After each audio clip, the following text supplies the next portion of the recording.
खबरी लाल, खबरों की भंडार। एमपी बन के बोल रहे हैं क्या नमस्कार दोस्तों, खबरीलाल में आप सभी का स्वागत है, हार्दिक अभिनंदन है। हमारे साथ है लोकसभा अम्बाला की पिछली बार की जो उम्मीदवार थी इनेलो से कुसुम शेरवाल जी। मैडम, क्या आपको इस बार लग रहा है कि चुनाव कैसा होगा? जेजेपी के लिए आज चुनाव जो है वो पूरी टक्कर देने वाला है जी। बीजेपी को खास तौर से, क्योंकि कांग्रेस को तो हम किसी गिनती में मानते नहीं, क्योंकि हम आपने देखा कि जो अभी 5 महीने पहले हमारी पार्टी बनी है और उसमें हमने जींद के इलेक्शन में दिखा दिया कि हमने कांग्रेस को तो तीसरे नंबर पे पछाड़ दिया है। और आज हम अपने आप को तो खैर पहले नंबर पे ही मान के चलेंगे, क्योंकि बीजेपी भी कहीं आज धरातल पे दिखाई नहीं दे रही। क्योंकि मीडिया के माध्यम से मैं कह सकती हूँ अगर कि मीडिया ही ज़्यादा कवरेज कर रहा है बीजेपी की, लेकिन जो धरातल पर है वो बीजेपी दिखाई नहीं दे रही। क्योंकि मैंने अम्बाला पार्लियामेंट में ये भी देखा कि जगह जगह रतनलाल कटारिया जो यहाँ से एमपी का चुनाव लड़ रहे हैं उनको गांव से भी बाहर निकाला जा रहा है।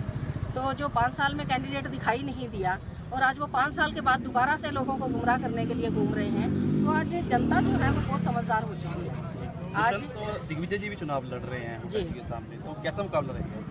टक्कर देंगे दुष्यंत जी। जिस तरह से दिग्विजय जी ने जींद में टक्कर दी है, आज वहाँ पर सुरजेवाला जी को वापस भेज दिया, अब हुड्डा साहब वापस जाने की तैयारी करेंगे। हरियाणा में मुकाबला किससे पार्टी से लग रहा है आपको?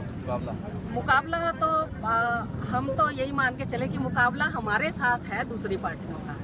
हम तो अपने आप को मुकाबले में साबित करेंगे कि हमारी आगे अब दूसरी पार्टियां आ जाएंगी, बीजेपी और कांग्रेस जो है, लेकिन टक्कर हम ही देंगे जेजेपी पार्टी। राम सिंह कोडवा जी हमारे साथ। सर, क्या रहेगा हरियाणा के चुनाव में? इस बार हम 10 की 10 सीटें जीतेंगे, हमारा समझौता है।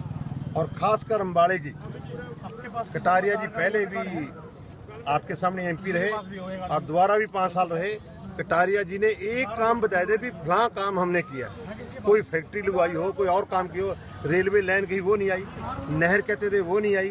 और ऐसे ही जो कांग्रेस की कैंडिडेट है 10 साल मंत्री भी रही, जब मंत्री होते हुए नहीं बोल सकती लोकसभा में जाकर बैठ करके, तो यहाँ क्या करेगी वो? एक बार भी कहीं बोली और एक बार भी आई हो।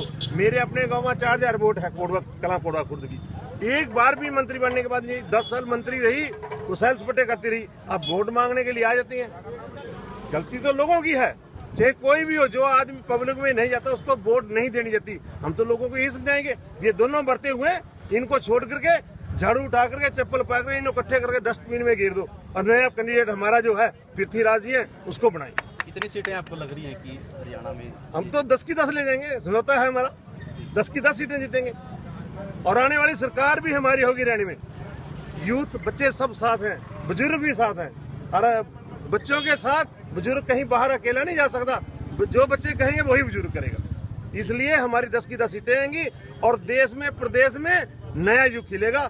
ऐसे आदमियों को बनाने का क्या फायदा जो बोलते ही नहीं। पंचायत में सरपंच बना दो, सरपंच नहीं बोले क्या करेगा? ऐसे ही उसमें है, वो भी पंचायत में बोलना चाहिए। कभी हमने ना कटारिया देखा ना शैलजा देखी बोलती, ना कोई बात सकते हैं। आपको धन्यवाद बहुत बहुत।